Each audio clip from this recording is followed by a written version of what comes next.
En Hechos, capítulo 26, versículo 9, en donde alguien le colocó el título Pablo el perseguidor, y dice: yo ciertamente había creído mi deber hacer muchas cosas contra el nombre de Jesús de Nazaret, lo cual también hice en Jerusalén. Yo encerré en cárceles a muchos de los santos, habiendo recibido poderes de los principales sacerdotes, y cuando los mataron, yo di mi voto. Y muchas veces, castigándolos en todas las sinagogas, los forcé a blasfemar, y enfurecido sobremanera contra ellos, los perseguí hasta en las ciudades extranjeras. Pero, continúa diciendo, ocupado en esto, iba yo a Damasco con poderes y en comisión de los principales sacerdotes, cuando a mediodía, oh rey, yendo por el camino vi una luz del cielo que sobrepasaba el resplandor del sol, la cual me rodeó a mí y a los que iban conmigo. Pablo estaba relatando lo que fue un periodo de su travesía religiosa, porque Pablo no estaba ausente de lo que era la liturgia religiosa. Pablo era un fariseo, y se dice de que los fariseos eran enemigos de los discípulos de Cristo en aquella época, porque los fariseos tenían su forma de rendir su culto y tributación a lo que ellos pensaban de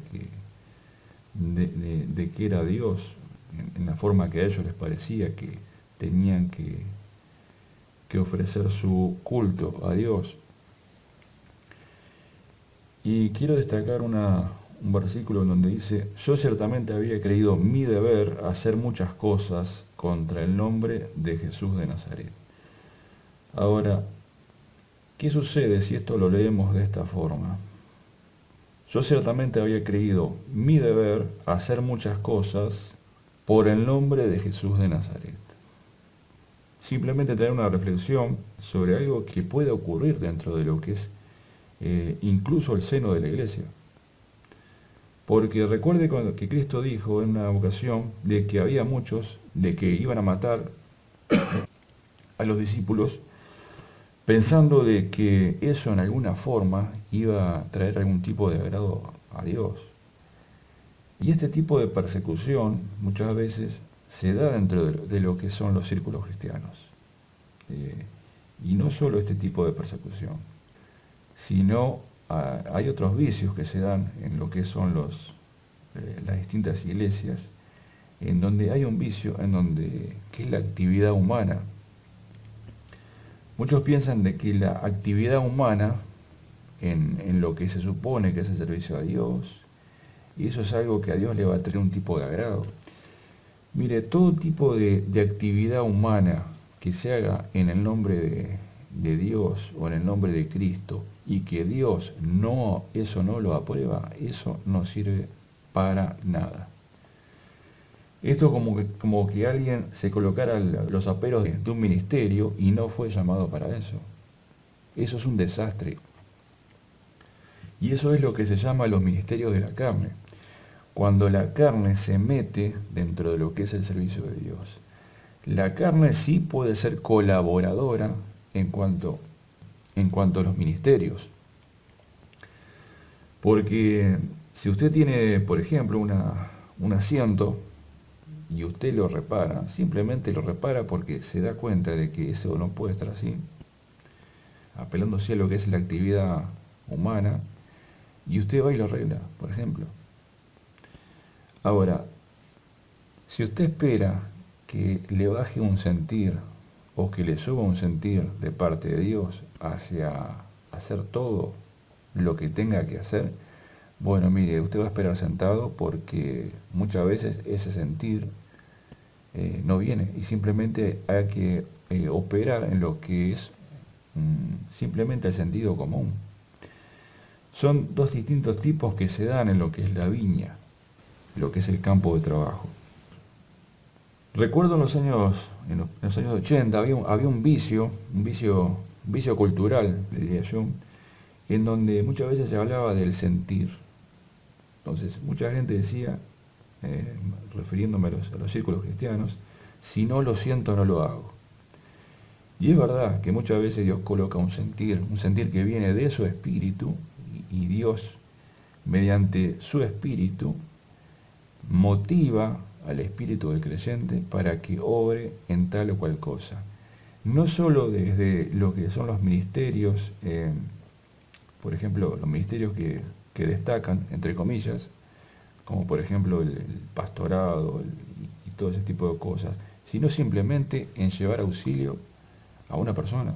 Un simple auxilio que podría pasar como algo insignificante, pero muchas veces Dios coloca ese sentir en el espíritu del creyente para que el creyente haga algo en lo que es el terreno natural, por ejemplo, de la administración, en lo que es, por ejemplo, en las necesidades físicas de otro creyente, y Dios coloca ese sentir para mover al otro creyente, para que auxilie al otro creyente.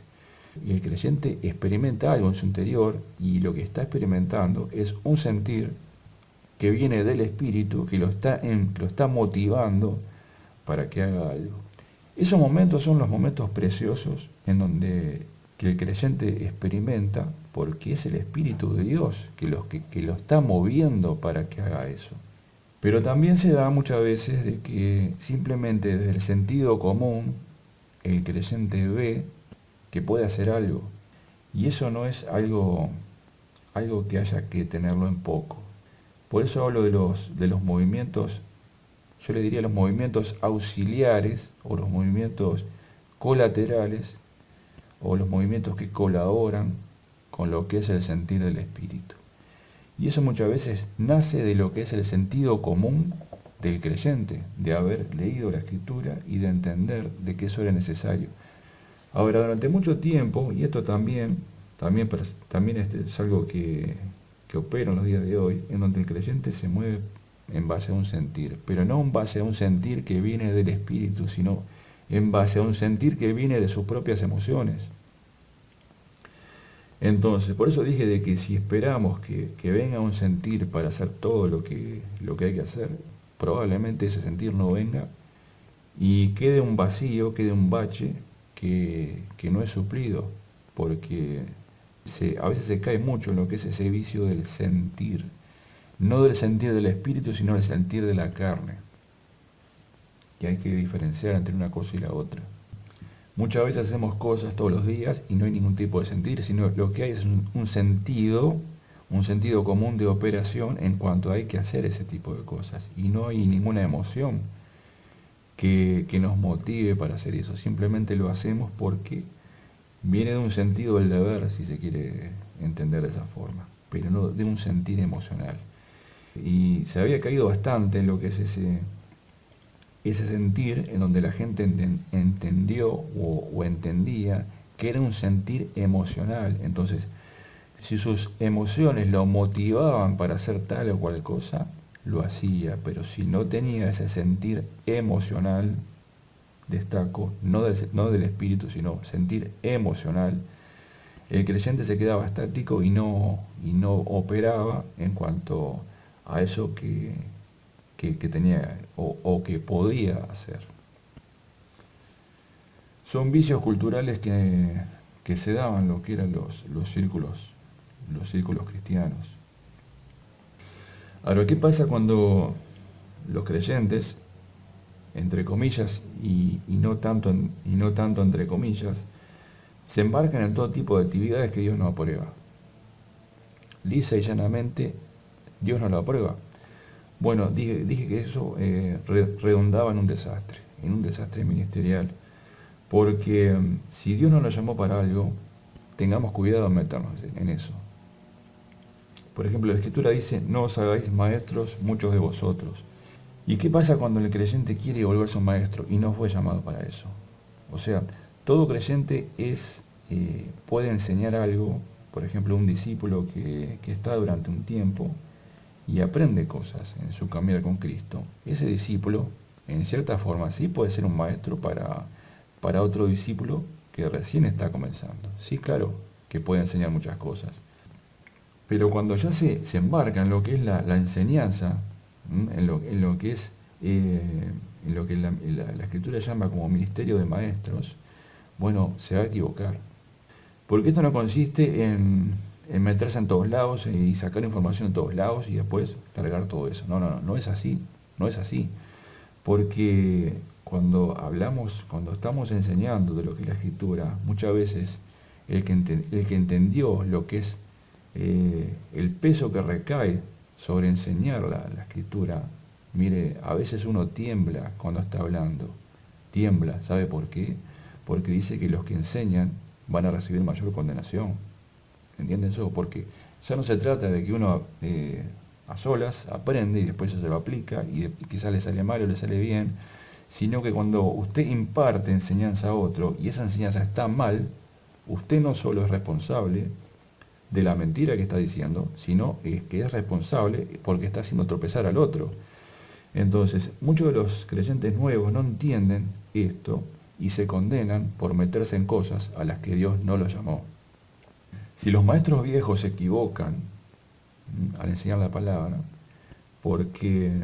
y se equivocan sí, porque a veces lo que es el entendimiento intelectual de la escritura se cruza con lo que es el entendimiento que viene a través del Espíritu. Muchas veces pasa eso, y aunque usted lo quiera negar, eso puede pasar. Y uno está muchas veces en riesgo de que eso le ocurra.